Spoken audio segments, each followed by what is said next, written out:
Spinal decompression therapy is gaining support in the medical community and giving back pain patients new hope. In very simple terms, during spinal decompression therapy, a patient reclines and a gentle pull, calculated specifically for that individual patient, works in an effort to relieve pressure between discs and allow the back to begin a natural healing process. It wasn't painful at all. It was very comforting. I felt, in the pulling just kind of helped ease some of the pain, ease some of the pressure that was going on. So I always looked forward to getting on the machine. After the treatment, I really missed coming and being treated like I was at a spa. The treatment was very comfortable and it was very relaxing. At the end of some of the treatments, you felt like you had been through a good workout, like you had gone to the gym and worked out. So who is a candidate for this procedure?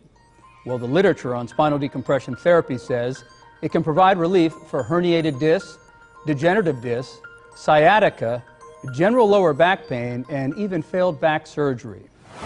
We've been talking about the success stories of spinal decompression therapy.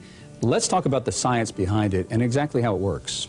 Before we talk about the science behind it, let's review the anatomy of what we're trying to fix. This is a picture of your lower back. The lower back has bones, which are called vertebrae. They have discs, which separate the space between the bones, and they have nerves.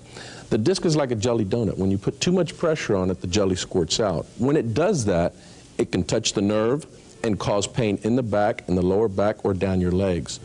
The object or the science behind spinal decompression is to be able to take the disc that's affected and relieve the pressure on that disc by gently distracting the two bones, the one on the top, the one on the bottom, creating a negative pressure inside that disc and allowing for the jelly to go back in its place. Now, when you think of pulling the spine, an awful lot of people think of traction, and in fact, there's a substantial difference between traction and spinal decompression therapy. What is the difference? The main difference is that with traction as we know it, for years, just puts a general load pulling the entire spine. It does not differentiate between the different levels of the discs. By using motorized spinal decompression, we're able to change the angle of the pull and target specifically the disc that's affected.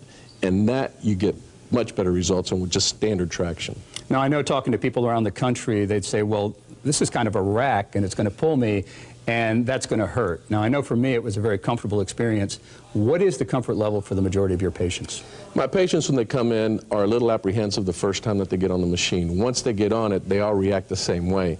There is an immediate sense of relief once the machine starts to pull, and they look at you and go, my pain's gone. After that, it's just a matter of they get comfortable with it, and the majority of them sleep through the procedure. If you're suffering from back or neck pain, I encourage you to contact your local spinal decompression doctor and at the very least do the basic research to see if you're a candidate for this emerging treatment. It's helped thousands of people find relief from chronic back and neck pain, and it's prevented countless surgeries. It changed my life, and it could change your life too.